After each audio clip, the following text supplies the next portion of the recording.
Hello, welcome to today's edition of Daf Yomi. Talking Menachot Menachot Daf 75 onward. So let's dive straight in.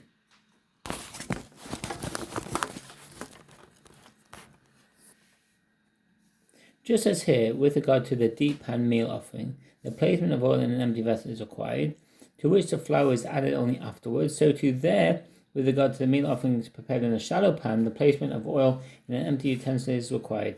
Just as there, with regard to the meal offering prepared in a shallow pan, pouring and mixing are required.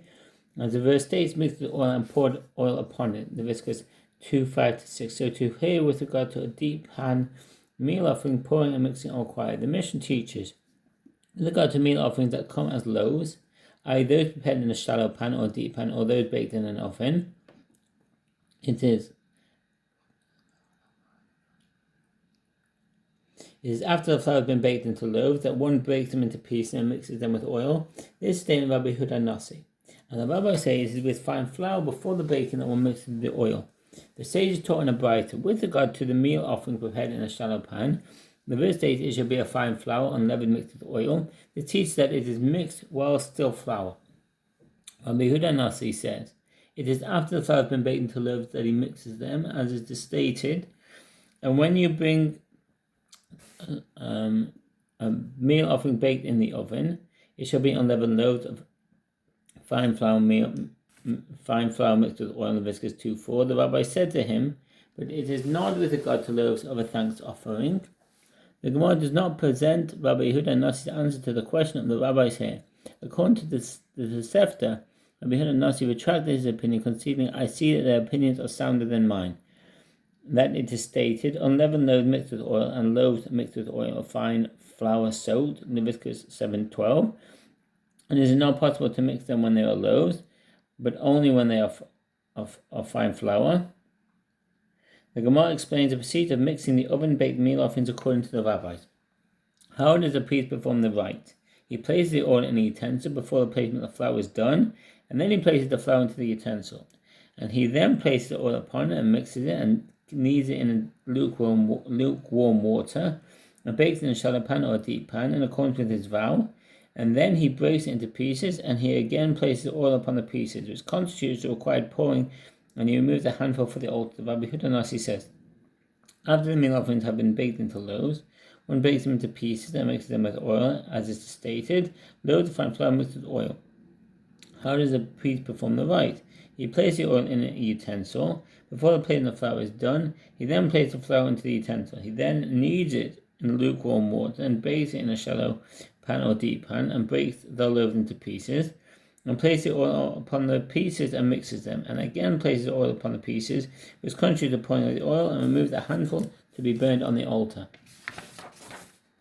The Gemara asks, with regard to the difficulty that is not possible to mix them when they are loaves, which the rabbi said to Rabbi Huda Nasi, what is it that makes it impossible? The Gemara answers that Rabbi Shmuel bar Yitzchak says,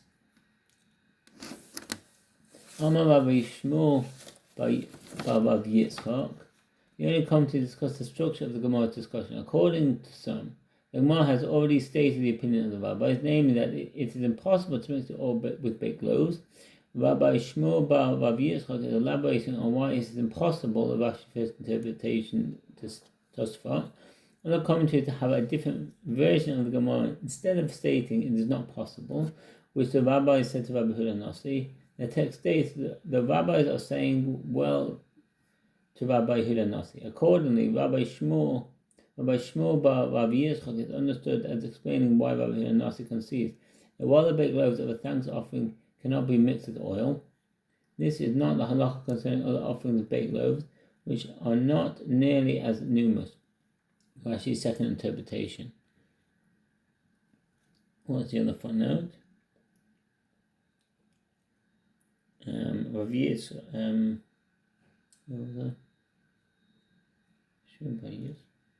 Shmuel bar Rav Yitzchak, Rabbi or Rav Shmuel bar Rav Yitzchak was the second generation Amor in both Babylon and Eretz Yisrael. He was among the youngest students of Rav, and he later learned Torah from Rav Huna.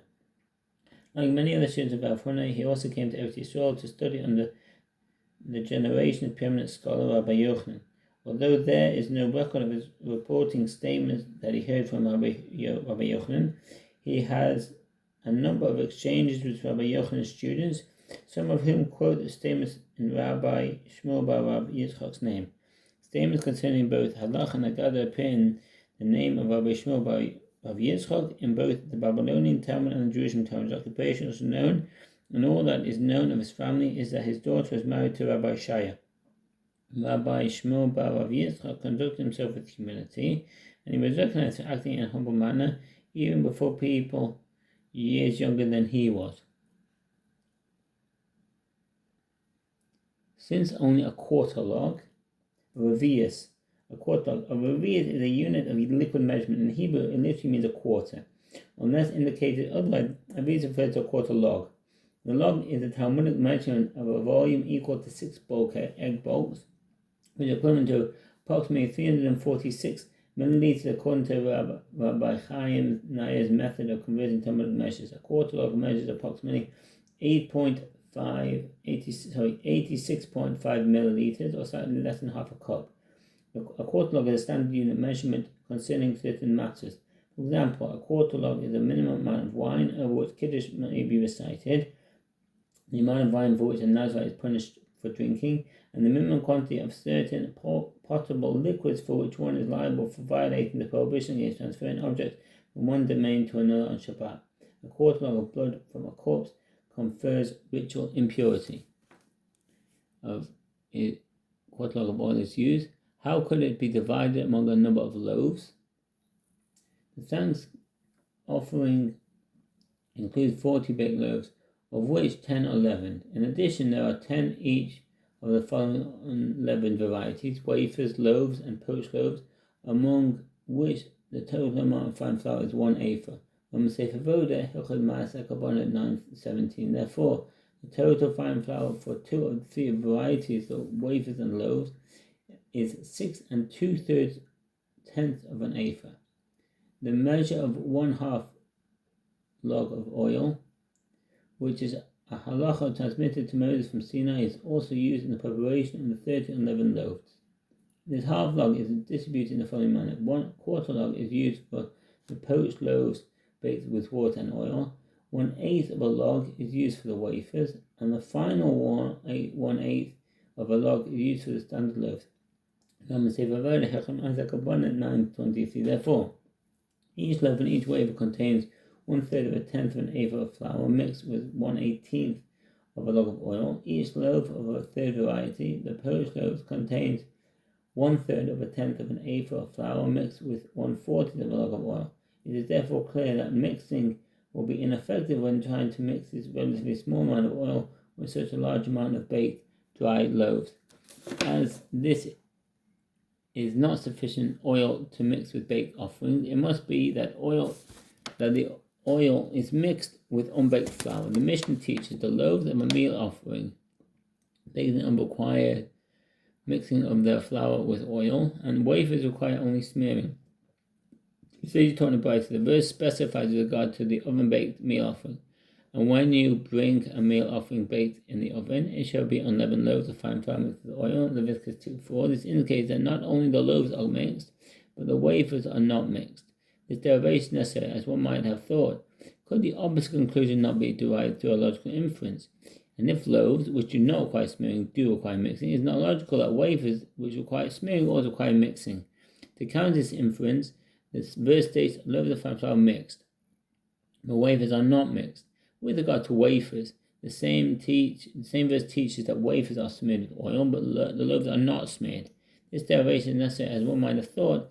Could the opposite conclusion not be derived through a logical inference, namely, and if wafers which do not require mixing do require smearing, is it not logical that loaves which require mixing also require smearing? To counter this inference, the verse states that wafers are smeared with oil, but loaves are not smeared. The Gemara asks, what is the biblical derivation? Why are the terms mixed and smeared not interpreted to be referring to both varieties of oven-baked meal offerings? The Gemara answers, Rava said, if this were the intention, then the Torah should not omit the descriptions completely. and let it write it in some other verse, smeared loaves and mixed wafers. The fact that the Torah never describes the loaves as smeared and the wafers as mixed indicates that loaves are not smeared and wafers are not mixed. The Mishnah teaches how does one smear oil on them. He does so in a shape similar to a chi, and the rest of the oil is eaten by priests. The Gemara asks, what is the meaning? Similar to a chi. Rav Kahana said it is made in a shape similar to the Greek letter chi x. Concerning the mixing of oil into the loaves and the smearing of the oil upon the wafers, the sages taught in a Braita, an oven-baked meal offering that comes as half loaves and half wafers, like 5 of each, may be bought according to the opinion of Rabbi Shimon, who does not require 10 items of a uniform type. How is the oil applied to this offering? According to one opinion, he brings a log of oil, which is a requisite quantity to accompany 1/10 of an eighth of flour, and divides into 2 parts. Half the oil is used for the loaves, and half the oil is used for the wafers.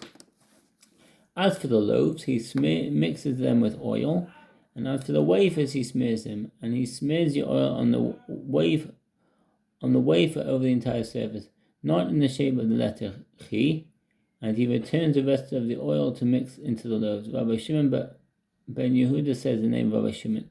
He smears them in a shape similar to the letter chi. The dispute between the rabbis and Rabbi Shimon may be explained in the following manner. According to the rabbis, the smearing of the oil over the wafers corresponds to the mixing of the oil with the loaves. Therefore, just as in the case of mixing oil, the oil is absorbed, in the case of smearing, it is absorbed as well. Therefore, one must smear the wafers repeatedly until all the oil is absorbed. By contrast, Rabbi Shimon holds that the smearing on the wafers does not correspond to the mixing of the loaves.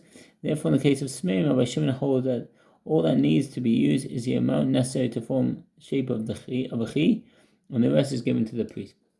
And the rest of all is eaten by the priest. It is taught in another Braita, in the case of 10 wafers that come by themselves, when one offers an oven-baked meal offering of wafers, the fine flour is kneaded in warm water, and the wafers are smeared in oil. The Rambam rules that the smearing is done after the wafers are baked. 1 log of oil is provided for each 1/10 of an eighth of flour, and the wafers are repeatedly smeared until all the oil is used.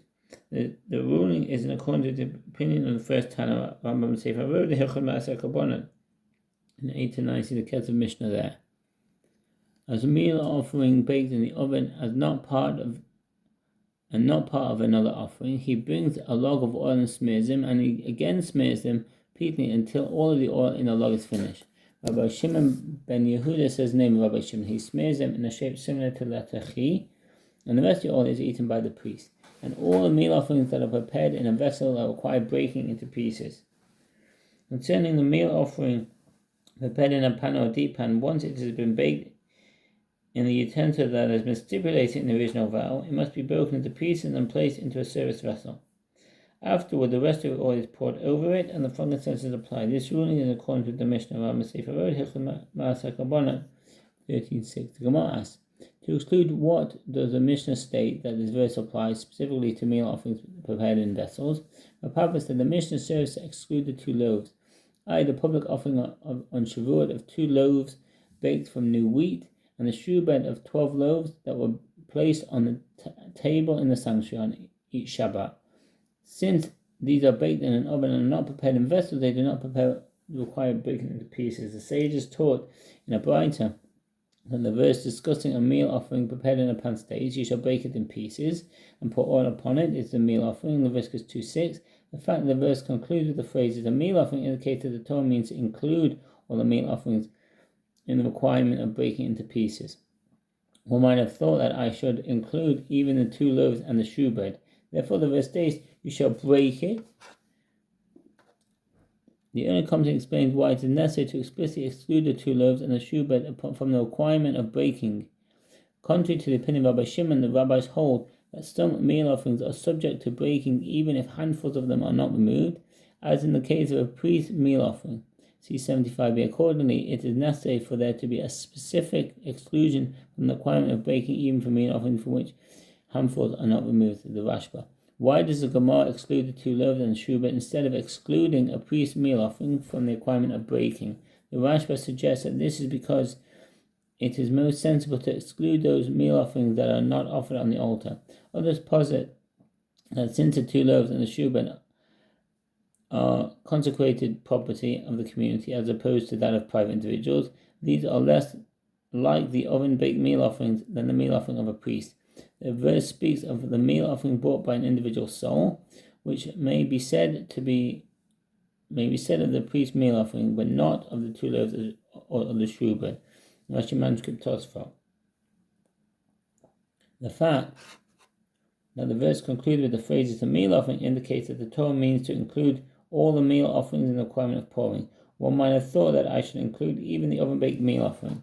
Therefore, the verse states, "And you shall pour oil upon it," i.e., upon this meal offering, but not upon the oven-baked meal offering. The bride concludes, "Perhaps I should conclude only the loaves from the requirement of pouring, but I should not exclude the wafers."